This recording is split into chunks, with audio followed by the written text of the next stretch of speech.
Holy One, God of grace, God of the living water that connects every corner of this world, we come to you now in prayer.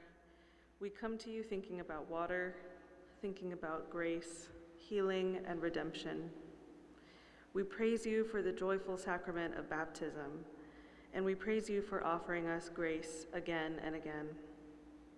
God, we come to you seeking the renewal of your waters for our own hearts and for our communities and for our world.